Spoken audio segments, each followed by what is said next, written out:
right, so we can get started. Welcome to day 2 of the October Climate Action Pursuit. I hope that the sessions and the conversations that you were part of yesterday have been helpful in supporting your climate justice work. My name is Kaide Kawauchi. I'm the Director of Strategic Initiatives at the Intentional Endowments Network, and I'm very happy to welcome you to this session on shifting power dynamics to center grassroots movements in decision-making. This session will actually build on some of the themes that we introduced in the June milestone on developing equitable relationships between universities and surrounding communities. Today, we'll do a deep dive into one of the key elements of this, which is reflecting on how institutions like universities and the individuals within them make decisions on issues that impact people beyond the campus gates. And I want to start off by recognizing that although we're connecting here in this virtual space, we're all joining from physical locations in different parts of the country, or maybe the world in some cases. I'm calling in from the Seattle area where I grew up, which is occupied land of the Duwamish, Squamish, Muckleshoot, and Snoqualmie tribes. And for those of you who are joining us for the first time, we're recognizing Indigenous land in all of our sessions to keep our long legacy of colonialism and racism in this country front of mind as we talk about solutions and next steps in the context of sustainability at this pursuit. We also want to recognize how much Indigenous knowledge offers when it comes to illuminating a path toward a sustainable future and how these Indigenous communities have cared for this land for countless generations as we continue to benefit from their past and current land stewardship. So if you don't know the land you're on, we encourage you to visit the Native Land website to find out more about local Indigenous territories, or even better, if you are committed to supporting the healing and reconciliation process with Indigenous communities, you can learn more about land reparations in the resource we'll share in the chat box. So today we are very excited to welcome Andrea Armeni. He is the co-founder and executive director of Transform Finance and also the moderator for this session. Ariel Brooks, the Director of Capacity and Operations at the Center for Economic Democracy, and Dana Becerra, she is the President of Heron Foundation.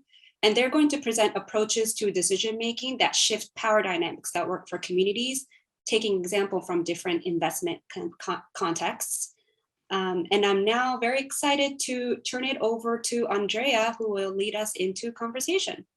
Thank you very much, Kaide, and hi everyone, and thank you for joining this session. I'm very excited about it. I don't know that I will be moderating per se because it's hard to moderate Dana and Ariel, so we're going to try to make it more of a conversation. And I just wanted to give at the beginning a few kind of framing thoughts on how we at Transform Finance have been thinking about this issue of power.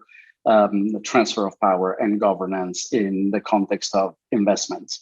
And we're taking a pretty broad view of investment. So we're really thinking about all the capital flows that might happen around institutions like universities, whether it has to do with the endowment of the university itself or local procurement or its financial transactions with the local community. So when we talk about finance, really, let's take a broad view of that.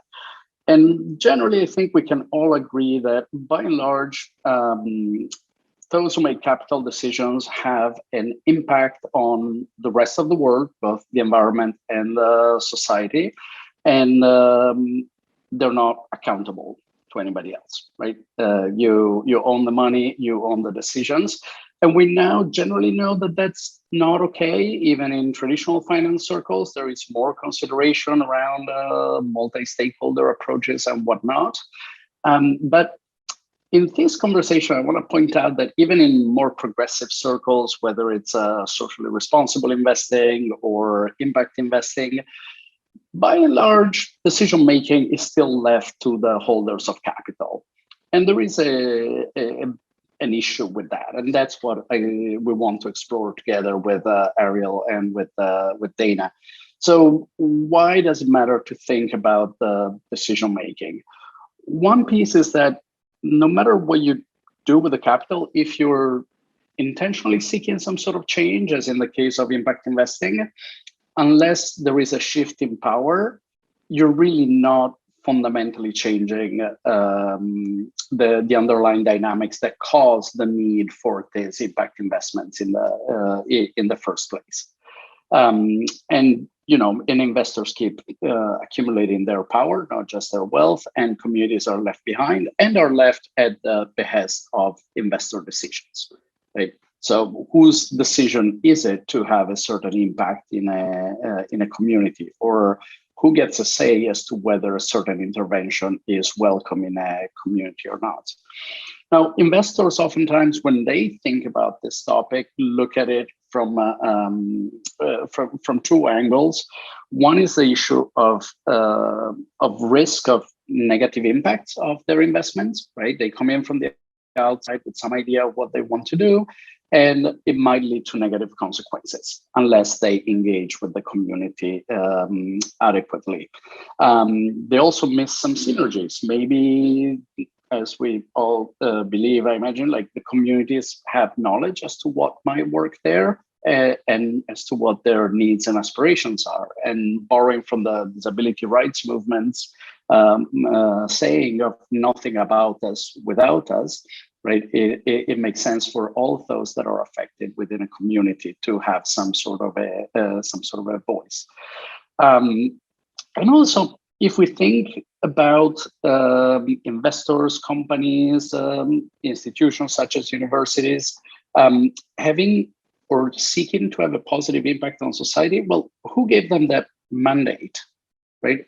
What is it that puts you in a position to do things that historically have been part of public decision making? So there's a big issue that we see with the tendency to kind of privatize decision making on public issues when investors are disconnected from the communities that they affect with that. So let's think about it. Yeah, who gets to decide in two specific contexts? I think one of them is when investors are trying to do something positive, as you all might be familiar with, in, say, shareholder engagement or filing shareholder resolutions, right? Who gave them that mandate? Where were they accountable to there? Are they acting across purposes from other movement initiatives? And this is something that Ariel will cover more in depth, and is one of the really vital questions around power at the moment. And the other is indirect investments, right? Investments in communities, whether it's in funds to fund local entrepreneurs, or in infrastructure, in housing. Who has the governance over those, and who has the ultimate ownership? So we at Transform Finance have come up with this framework of grassroots community engaged investment. Grassroots, in order to recognize that this really needs to be a broad and accountable movement. And we think it's not enough to just do community engagement, as historically many investors have done, kind of check the box community engagement. It's on a continuum, but it needs to go beyond consultation, right? Does the community actually want this? On what terms? What ongoing role will they have? Again, this can help the success of the project. It can help avoid the negative implications, but it also has many positive implications in terms of the process itself, creating power in communities and creating agency, right? The very idea that your voice is being heard can have all this additional positive consequences that come with the investments themselves. And if Bella can show the slide quickly, I want to just show you concretely, before passing it over to Ariel, what we mean by the difference between a grassroots community engaged investment and a one that is not. All of which can be, very positive investments, but they lack that element of intentionality around power, around agency in communities and decision making. So in the goals of GCI, we have both building wealth, but also building power, right? Wealth in itself will not be enough.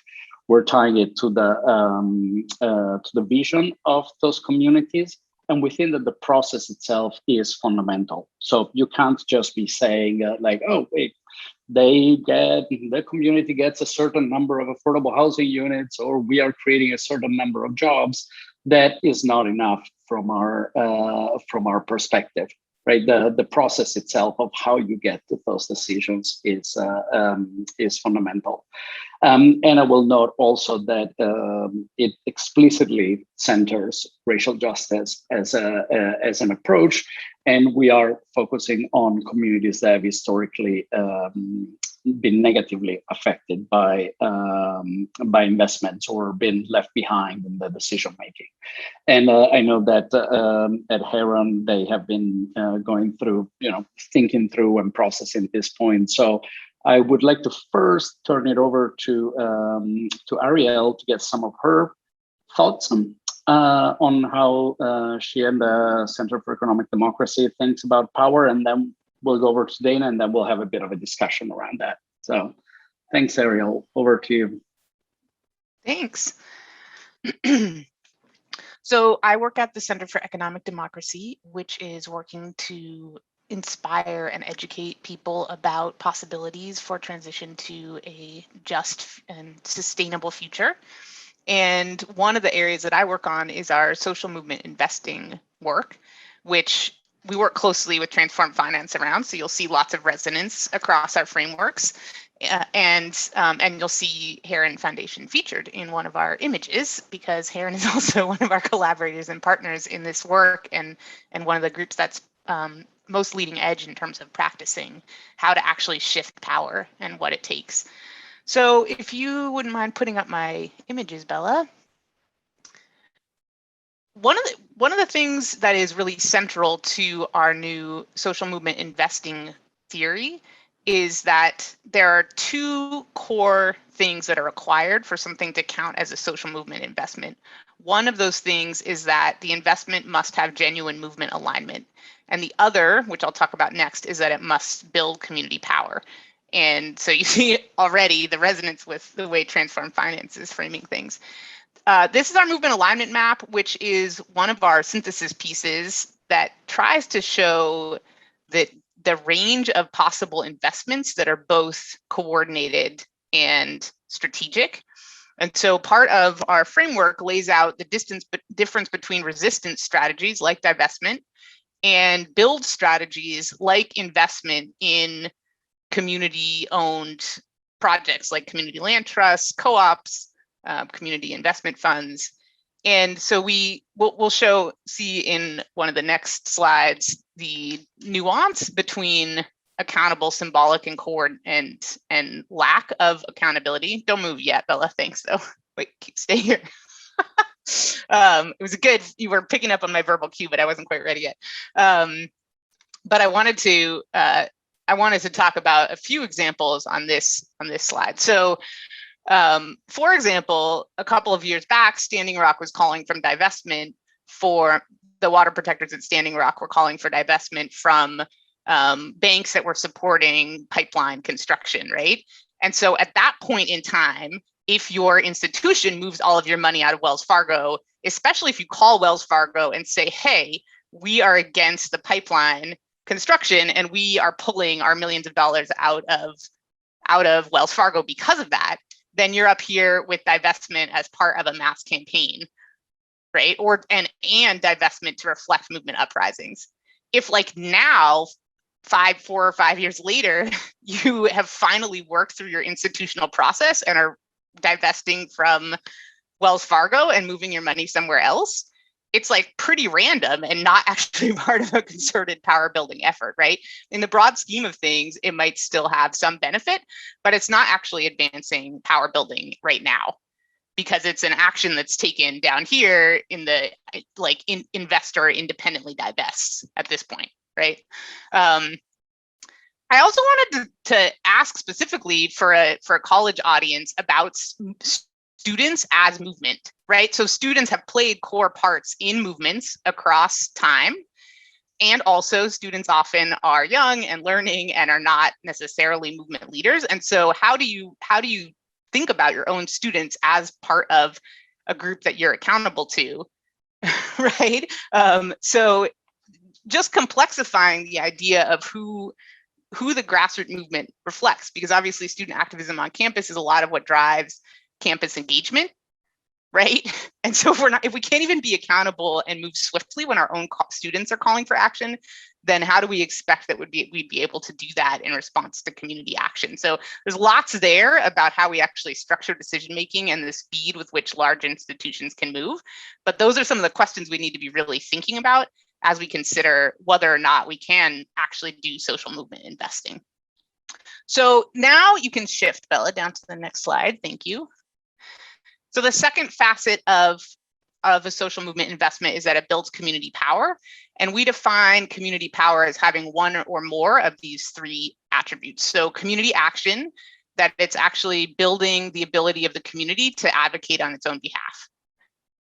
That it's building community governance, so it's actually building the ability of the community to make its own decisions, or that it's building community ownership, meaning that the community itself owns the assets, right? So it's not that you're making an investment in a cooperative business, but you're still taking a 5 or 7% interest rate return. That is your capital extracting 5 to 7% from the community, right? The community doesn't truly own their own assets. So how does the community get to actually the transfer of the assets in a way that they're building their own wealth and that the returns of the wealth come to them? So in our framework, if an investment builds both any one of these three, or if it has movement alignment, then it counts as a social movement investment.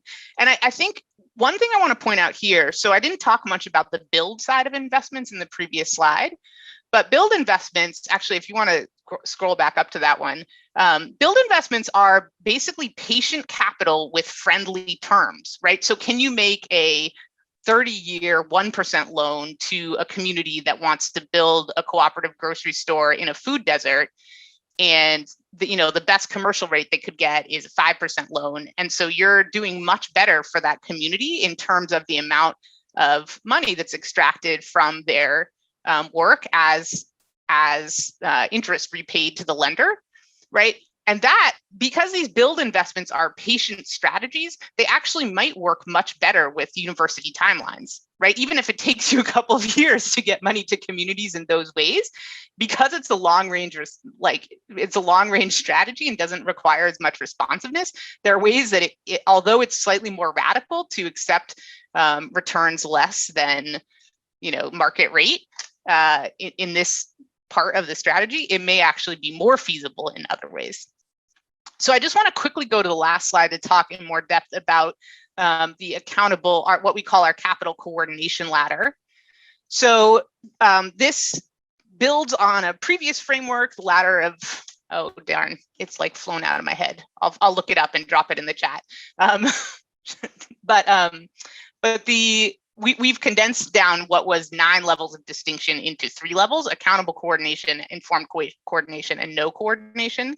And we're just trying to lift up examples of different places that you can begin to build either truly informed coordination with grassroots leadership or accountable coordination. So for example, in your selecting your board, executives, and advisors to execute your vision, we have an example here of Boston Impact Initiative, which has a legal form as a supporting organization, which is actually governed by movement groups.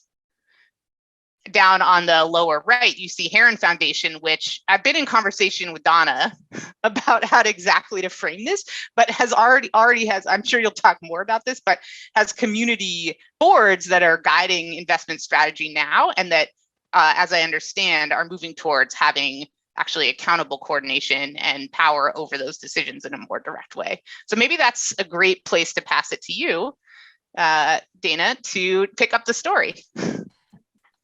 Excellent, thank you for that. So good morning, everybody. I'm Dana Becerra with the Heron Foundation. I've been here 16 years. And so part of the joy of getting to share this story with you is a lot of it feels very personal. And I'm happy to introduce our story. And then I think, Andrea, we're gonna have time for questions, right? And it's kind of, okay, great. So as Ariel was saying, Heron is an always evolving place, and for that I'm actually grateful. We're about 30 years old, give or take, And in the beginning, we started like most private foundations. We had deep and I think respectful, but invoking Maya Angelou, you did then what you knew how to do, and when you know better, you do better. So back then, we would sort of top down talk about poverty alleviation, what interventions do we think would work, where might we do these things, and then we would go out into the world and I say with great affection, inflict our helpfulness on communities. And it was all very well intentioned.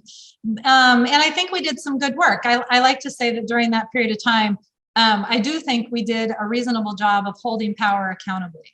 And by the way, speaking of following Ariel, I feel like I should apologize to the group because as you've probably noticed, our sector has no agreement on language. And so I just used accountable there, which is the way we use it. I think that's different, although in relationship to the way Ariel and her team uses it. So apologies at the outset. But so in that version of Heron, access to capital, small business, home ownership, etc. Those were the things we were doing. 2008, 2009, the recession hits. Assets are falling apart really quickly for low-income communities, and Heron feels the need to reposition the organization. We were at about 42% of our endowment invested for mission at that time. Felt the need was urgent. We needed to pivot the totality of our endowment. So we launched a campaign, if you will, internally to get to 100% invested for mission. We turned our focus from our community work to pivoting the endowment positions. We got there, if you follow media accounts, in December of 2016. That said, I want to be very clear. We said we'd get to invested for mission, helping people in communities to help themselves. Where we got to was 100% invested for impact, insofar as impact was knowable, which you can drive a truck through, and an impact that we could sleep with at night. What I can say with great conviction is where we did not get to was 100% invested affirmatively for mission. It's very hard to draw a direct through line from some of our investments to poverty alleviation. So owning that space, we come through that experience, we speak with our board about what we think is next, and we say, we think our life's work will be continuing to optimize the endowment from impact to mission. That's going to be a journey always. And for anybody who manages money, you know that even when you book a position that looks great, they move away from you over time. They do sometimes. And so you're constantly having to consider new positions, change positions, doubling down on positions, etc. So we thought that was the work, that, okay, we're going to optimize for mission. We go back to the office, we take a look. Our mission is helping people in communities help themselves. We're no longer speaking to communities. This is a problem. This is a big boom splat for those of you who do strategy work. So realizing that we needed to rebuild our community engagement and rebuild our practice that we'd had a decade prior, we set out really late 17, all of 2018 to rebuild our community's practice. I think we got back in relationship with community quite, I think, honorably. It's one of our practices, by the way, appreciating that all wealth extracted from somebody somewhere. That, for example, when we make grants, we don't ask folks if they're interested in receiving a grant. We ask them to take it back. So this is part of the ethos at Heron. So in rebuilding the communities-based work, March of 2019, 2020, it's hard to remember in COVID time, we met with the board to talk about how it was going. And the board was asking if our community's work was growing. We said, yes, it was, but we have a problem. That in rebuilding our community's practice, we were motivated to do so because we believed communities already knew what we needed to know in order to make better capital allocation decisions. And that was starting to feel, highly technical term for our friends in academia, icky. And we said to the board that it didn't feel right. It felt extractive to work with communities to understand what they knew so we could go off and do what we needed to do. So I'm happy to say, after about a 20-minute discussion, not kidding, our board said, we think this is backwards. We think if you believe that's true, then we need to put in a process of conveying power and control over all of Heron's assets to communities. So that's the journey we're on that Ariel alluded to. We are very much in the sausage making of all of this. It is much harder and more complicated than I think we could have imagined. But it's the journey that we're on. And our North Star has become trying to work with communities to figure out what we can do to help instill a sustained capacity to self-organize for change in communities. And what does capital allocation have to do with that? So as Ariel mentioned, our goal is to work intensively in 4 or 5 or 6, don't know yet, communities where we're working with community advisors who have full and unfettered access to our balance sheet. So they become the capital deployers. We become basically a service organization to them, running down their interests, doing due diligence on deals, whatever is needed so that they can deploy capital. We will not ratify their decisions. We do not approve their decisions. It's our goal to support their decisions. So we have one community that's up and running, early days. But that's the direction we're headed. And stealing from our colleague Farhad at the Chorus Foundation, we like to say that our trajectory over time, we think we used to hold power relatively accountably. We're now in the process of learning to share power equitably, but our goal is absolutely to hand over power entirely, permanently.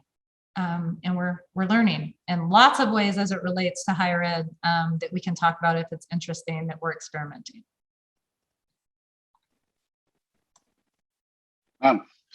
Thank you both. For all that are in the room with us, please do add your questions or comments. We'll be happy to turn to those. And to get us started, meanwhile, Lena, I mean, maybe there's a self-selected crowd, but what you're saying sounds it makes a lot of sense. It seems like the just an equitable thing to do. And yet I don't see many other institutions, whether foundations or university endowments, doing it. Are you seeing something shifting there? Is there a growing wave, or is Heron far out at the forefront as it has been in the past? Well, I'm happy to say, and Ariel can probably add color, there's a number of groups who are doing things like this. However, very few of them that we have been able to find have what I'll reluctantly call owner's equity, have their own endowment. Most folks who are doing this and doing it well and or experimenting are in a fund environment, meaning they're raising money from somebody else in order to deploy money equitably. And we are learning from many of them, all the ones you could think of to name, Boston Ujima, Thousand Currents, and Bouimbavir. I mean, if there's a list, then there are many. We've probably spoken to all of them trying to learn. I don't think we have as many, although I would put Katali, I would put Farhad and Chorus in this bucket. There are not as many who have their own endowment to deploy. And honestly, and this is a soapbox for me, so relative to stepping forward and stepping back, I'll mention it and then step back. But 90% of the time, what we hear from folks is fiduciary duty won't let me do that. By the way, anytime you don't want to do anything, fiduciary duty is pretty much the go-to. And for those in academia, I would challenge/encourage you, especially if you have a law school, do some work on fiduciary duty. It might surprise you, but suffice it to say, Heron's done that work. And what we learned is not rocket science. And if there are any attorneys on the phone, I apologize for the way I'm going to characterize this. But when you're working in a tax exempt environment like we and other endowments are, fiduciary duty is really composed of duty of care, duty of loyalty, and duty of obedience. 9/10 of trustees I work with are aware of duty of care and duty of loyalty. Duty of care basically says, look, you're supposed to know what you're doing, understand the decisions you're making, read your board material, be informed, and again, apologize to the attorneys. Duty of loyalty says you're here to steward this organization. You're not here to get business for yourself. You're not here to source other opportunities for other things you do. You're here to steward this organization. Duty of obedience to mission says mission must be a criteria in the decisions you're making. And this resides mostly in state level case law. We have many examples that are quite wonderful where the courts have ruled that doing things for the purpose of making money is insufficient in a tax exempt environment, especially if the making of money is contrary to your mission and what it calls your raison d'etre. So I will step off the soapbox at this point, but fiduciary duty is where most people go when they don't want to do it. And last thing I'll say about that is for Heron, our board has always believed since our founding and reminds us regularly, we steward money in the public trust. That is in our mind all day, every day. It's not Heron's money. We are stewards of money that's in the public trust. And so as a result, we have long conceived of risk, not as only financial risk to us. Will we get our money back at the expected return? We pull the version of risk straight through us to the end beneficiaries. And we ask all the time that risk must be considered relative to our mission, and that the risk of doing nothing to combat the status quo, which perpetuates the system that builds the inequality, is greater than the risk of any perceived financial risk we might take. So we're different in that way, I suppose, but it's not an idea that others can adopt. There's legal background for it. Thank you for that, Dana. Can I sit with you for just one more second, and then we'll turn back to Ariel? And this might be a bit of an aside, but as you speak, I am reminded of the many instances that there have been where university endowments have been invested at cross purposes from the mission of the university or its well-being, even explicitly in what a university might have done. We talked about a case where the university might provide rent assistance to its non-faculty employees, and yet it was invested on the endowment side in hedge funds that were explicitly seeking to evict folks from the university area.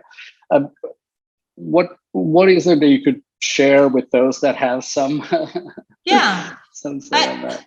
I think one of my favorite things about being at Heron is we don't have an investment side and a program side. Heron just threw that out from our founding days. And so everybody works on everything. And yes, some people are better, more skilled at things, but in general, everybody is accountable to everything. So to your point, Andrea, we view constantly, how does this play out with our intended outcome? How does this play out with our intended community? And so one of the things I think that allows us to do is also have a very clear-eyed ability to step into or help step into somebody else's shoes and try to understand their business case. So for example, we learned years and years and years ago when working in community that anchor institutions, be they hospitals, universities, etc., they have a mission, and it's not community development. We'll stick with education for the moment. It's education. And so they would say, our mission is about educating students. Well, in this environment, if you cannot recruit and retain professors because they cannot afford to live in the communities where they would work, I would argue it's in your enlightened self-interest as a provider of education to make sure those folks can be recruited, retained, and deliver content that is appropriate for students. And one of the Maslow's hierarchy of needs, one of the ways to do that is to help secure security of tenure in the place they're living, whether that means rental or for purchase. So working with, and by the way, if y'all don't know Stephen Standley, who came from University Hospitals, although is now retired, he is the godfather of this space and is brilliant in it. He worked with us years and years ago to say, let's examine the cost of a failed recruitment. Let's examine the cost of constantly having to replace professors because they move on to markets where they can have more of a life. And we worked with one university in particular and one hospital in particular in the same community to design pre-purchase and down payment assistance programs that were actually net positive to the organizations over time. And because each has the opportunity to float bonds, they can actually float workforce housing bonds. And as a philanthropist also, Heron deferred a lot of that technical assistance cost to help the universities and the hospitals understand how to do that, how to structure the deal. Most of them already have investment bankers. They can go to market with an issuance. As an impact investor, if I know there's a bond in the market that's around workforce housing to make sure people can afford to live in the communities where they work, that's an impact investment for us. So from grant making technical assistance to help make it possible to perhaps subsidy, sometimes we'll do subsidy around down payment assistance or pre-purchase counseling, to purchasing the bonds on the other end, That's a great day for an impact investor. And universities and hospitals tend to sit at the center of that if they choose to.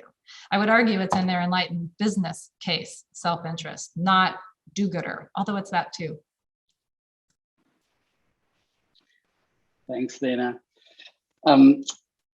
Ariel, I imagine that for those that are exposed now for the first time to the kind of spectrum that the Center for Economic Democracy put together, it might seem a little daunting, right? You say, I come from a traditional background, I want to do the right thing, and holy cow, where do I get started and how do I do it? Concretely, in terms of doing movement engagement and community engagement well, what have you seen? What does it take? Do you have any recommendations? Thanks. Yeah, good question.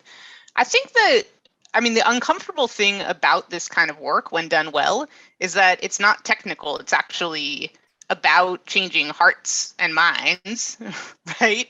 Like you can design the best structure in the world, and if you don't have real relationship with community, if you don't have trust with community, if you don't believe in reparations and that money that was extracted from communities should return to communities, then at the end of the day, you're gonna have folks in a constraints framework, or using their fiduciary obligations as an excuse, and the work doesn't shift. So I think where we're seeing this happen the best is where it starts with real relationship, even if that point is small, right? And so figuring out what are the actual issues that are live in our community. Is it the grocery store? Is it the students who have been asking us for a decade to divest from fossil fuels, right? Like there are issues on campus or in direct community that people have already brought to life, and you may or may not have been paying attention to those, but they're there.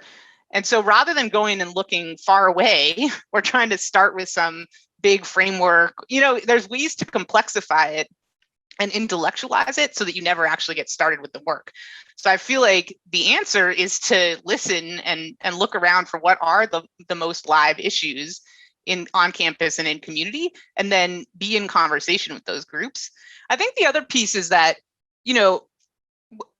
if we imagine governance structures in particular, they can be really heavy workloads for community members, right? Like to really engage in a governance process can be a lot of strain, and especially if it's a constant uphill battle. Like if you've been told you're going to have power to make decisions, but it's not real, and you're spending all of your time convincing powerful folks to, be accountable to the system that they nominally said they were going to uphold. So I think that the key is for us on the institutional side to do the hard work of changing hearts and minds and consciousness shift. And that's not going to happen all at once. What I love about Dana's story is I've been thinking about a framework of ethical horizons, right? Like you can't see what you don't know until you move a little further. So you have to take the first step and then see what that opens up. And then you take the next step and you see what you can practice and what that opens up. So I think that the groups that are doing this successfully start small. They honor the grassroots by not asking grassroots to educate them, but by doing that work themselves. And then by making sure that community is compensated and honored for the work that they're doing in that relationship. Yeah, if I might, Andrea, I couldn't agree more. And stealing directly from Charles Eisenstein, our team talks a lot about living in the space between stories. Since we are institutional investor and we're philanthropists, the space between stories is there are moments, and we require ourselves to be intellectually honest. There are moments when the old story is broken, right? This is the economy that created the inequality that we wrestle with. It's built into our systems. In the previous version of Heron, we were very concerned about connecting people to capital and then realizing to the very broken system, wow, good on us, yay. So trying to figure out always, when are we tinkering at the edge of the broken economy? And I'll come back to that to a moment. And when are we trying to manifest the next economy that treats everyone equitably? And admittedly, at Heron, different than a university, we're most often tinkering at the edge of the broken economy in our endowment. And we're most often reaching to help the next economy emerge with charitable tools, be it grant or PRI or otherwise. And so trying to use them together is something that's really important to us. So for example, tinkering at the edge of the broken economy, many of you may or may not know, Heron owns and controls the intellectual property for an S&P 500 based public equity index. We've done that for 16 years. I've always joked that it's a good thing we don't have a compliance department, because I always say it's the worst possible product on the planet, except for all the others we looked at, because it is so dissatisfying to try and draw through lines between the companies we invest in and the communities we're active in. That said, there are, to Ariel's point around centering community voice, there are very real examples. I'll give you one. In a community where we're working, we're super nerdy at Heron. We like to look at the financials of every community we work in. So we pull the comprehensive annual financial statements of every place where we work. And in one community, they were really up in arms about a subsidy, a tax abatement that was given to a packaging company. And I won't name them for the sake of the moment, but they were up in arms that had been done. They didn't feel like that was in their best interest. So we were taking that in and trying to figure out what to do with it. So then looking to our other hand, our institutional investor hand, that company was in our community investing index. And as we looked at the methodology, one of their self-reported, P.S. I hate self-reported disclosures, was that they had taken 0 subsidy from communities. What is that about? We have a community who tells us it was given, that it's in their documented financials, and the self-reported company data is saying, nope, we didn't take any. So again, that gives us the opportunity, and it is bespoke, Ariel, for sure, but we're trying to do it with a strategy. We then feed that back to our data providers, who also provide data to most major mutual funds, et cetera, and torture them to go run down the details. And on the super nerdy side, we basically say to them, well, if we have one self-reported disclosure that appears to be a lie, what then do we do with all the other self-reported disclosures? And I think we're going to zero it out, because if we can't trust you here, we can't trust you anywhere. And so the data provider, in their return to the company, because they service thousands of clients, they have the company's attention.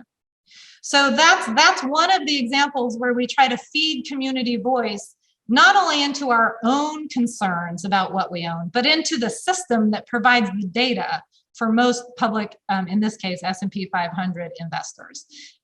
Always trying to center community voice.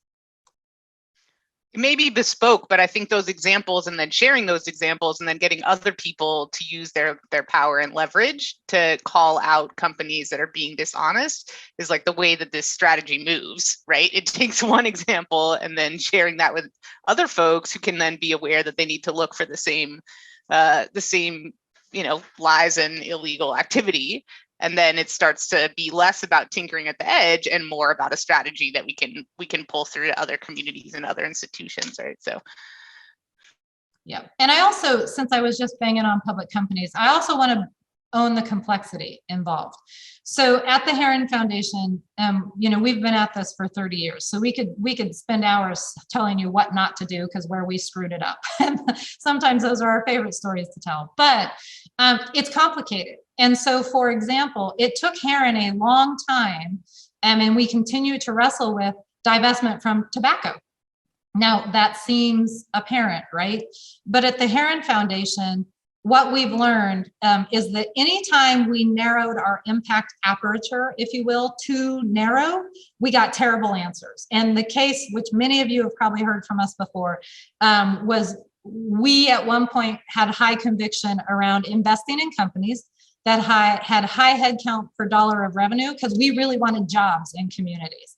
So we tortured our endowment. We paid a bunch of consultants to torture investments to figure out which companies have high headcount per dollar of revenue, because that's what we need to own. We want lots of headcount, not because companies are inefficient, but because their business model required lots of headcount. Do you know what the answer was? Private prisons. That if we really wanted high headcount per dollar of revenue, the number one thing we should own as a poverty fighting social justice organization was private prisons. You can understand why that was a bad day at the Heron Foundation. And I like to joke, Andrea, I know you're in the city, that it's a good thing at the time we were in Manhattan because we sat on the conference room floor and we ordered in bacon and Bloody Marys. And we spent the whole morning saying, like, what just happened? And what we came up with was we had narrowed the impact we sought to the only thing we cared about. And when we opened and opened and opened the aperture, what we have now, several years on, is what we call a net contribution framework. We believe, whether it's a direct community investment or a public company, everything has to be evaluated, again, on what's knowable. Again, a huge problem in our space is data, but what's knowable about the effect on human capital, natural capital, civic capital, and financial capital. We don't allow ourselves anymore to just look at one. We believe as investors, we're called to look at the total effect of an operating company, no matter how big or small, no matter if nonprofit or for-profit, to understand its total effect and just sit with that kind of at a consciousness level before then narrowing in on the impact we seek. And so back to tobacco.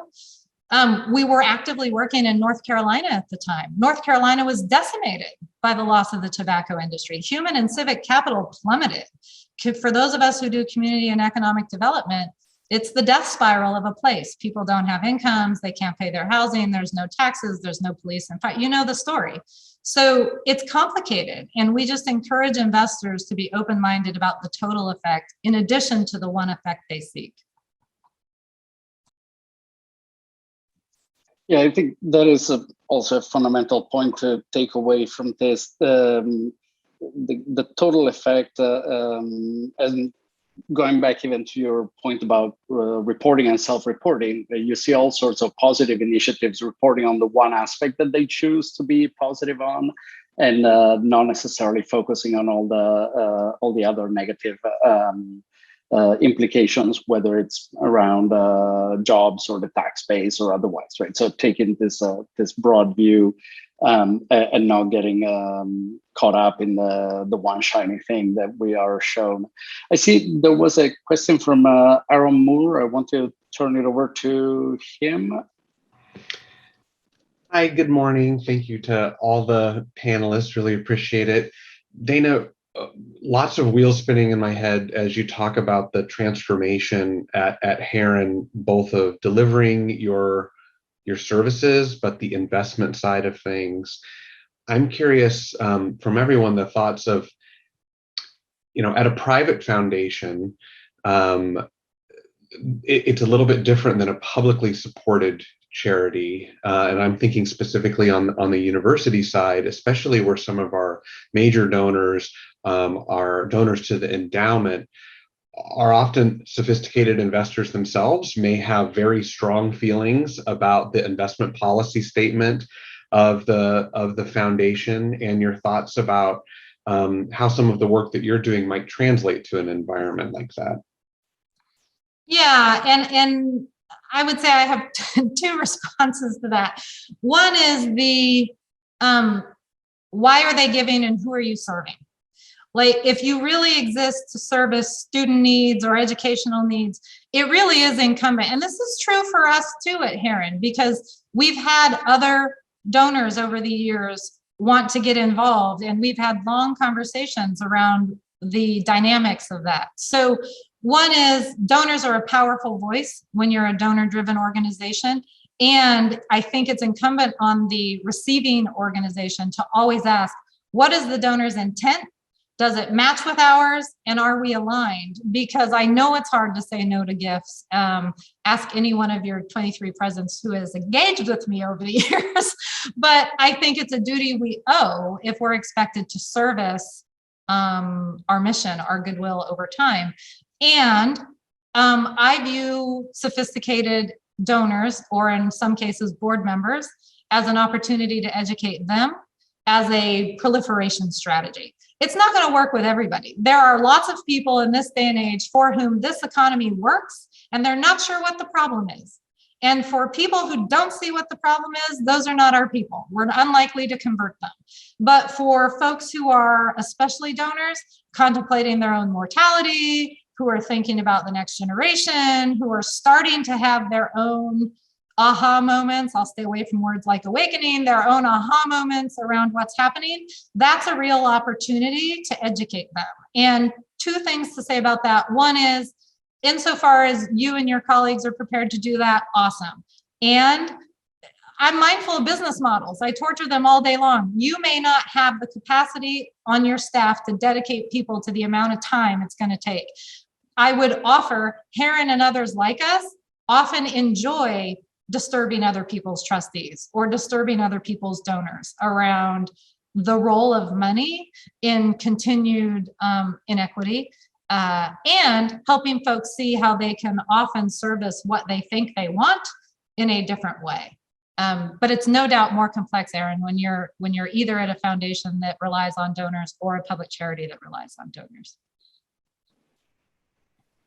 Thank you. Sure. And I would add that there is a parallel between foundations and institutions of higher learning in terms of the oversized voice that they have, whether in the public discourse or in policy. Right? If the Ford Foundation does something, people pay attention. If Harvard divests from fossil fuels, people pay attention to that. So there is a bit of an organizing opportunity there also for higher ed institutions to come out as leaders in that regard. And the opposite is true, that if they continue to do, or employ some of the worst practices of the finance industry, then it kind of further gives legitimacy. It's not a neutral function. It affects the discourse more at large, which I think is deeply problematic, because we do hold universities to this higher kind of standard, or think that if they do something, it might be the right thing. Ariel, I'll turn it over to you for any closing thoughts, maybe on where do we go from here, and then we'll turn it back to Kaide. Thanks. I guess I hope where we go from here is that everybody takes a little time to reflect on what constraints could be pushed within our own institutions. Every institution feels different constraints differently, whether it's process or silos between different departments, or lack of recognition of the extractiveness of capitalism. And some of those constraints may feel really immovable right now. But to Dana's earlier point, once you start actually picking things apart, you realize that some of the constraints exist because of a shared belief in them, but not because they're really constraints. And so my invitation is for everybody to reflect on, if you wanted to go out and do what Heron's doing tomorrow, what would be the biggest constraints within your institution standing in your way? And then try to evaluate which of those are really immovable right now and which might you begin to get traction on. And I think that it's really important to start where you can get traction, because the problem is so vast that it might seem like it's not even worth tackling. But even one example can begin to move your institution. And as institutions look around at each other and see that folks are moving in this direction, that will begin to move the field as well. So I put a link to the resonance framework from Justice Funders in the chat, which I think is a really beautiful tool for actually helping institutions evaluate their relationship to ideas about capital. And also, I think that Julie put a link to our movement portfolio theory landing page, or social movement investing landing page in previously. We have like a 60-page position paper that's coming out probably in late December or early next year. And if you sign up on that list, then you'll be able to read about some of the ideas I shared in much more depth. So invite that as well. Thank you. Back to you. Awesome. And Andrea, both a little bit adding a where do I think we go from here, but also responding to Susan in the chat a little bit. I think of where we go from here, especially for organizations who are open to revisiting their strategy. It's hard when you're inside an organization and you're pushing uphill. People ask me all the time, how did you get Heron's board on board? And unfortunately or fortunately, the answer is often, it wasn't really our struggle. Our board has always pushed, believing the endowment model is broken. So there's that. But that said, for those working inside organizations where you have to drive change or you feel compelled to drive things, two things. One, I would take a look at organizations like Transform Finance, Center for Economic Development, League of Entrepreneurs, where you can go to be informed and to be filled up, if you will, because you can't pour from an empty cup. So you've got to have the places to go so that you can both have the information and the energy you need. And from my perspective at Heron, of course, this is kind of my MO. Don't ask for permission to raise the conversation. You might just include an endowment report citing the companies you own and some of the things that are true about them, and just let your board sit with that. So for example, at the time, they've since fallen out of the S&P 500, but at the time of our prison example, if an investor owned the S&P 500, you owned private prisons too. And so we would encourage organizations just to offer that information. Just ask your trustees to sit with the effect of the companies that they own and see if that is contrary to where they think you should be headed. It's not always, fair warning, but for those where there is a resonant disconnect, you can often start growing fertile ground there to advance the conversation. And happy to talk about that later if anybody's interested too.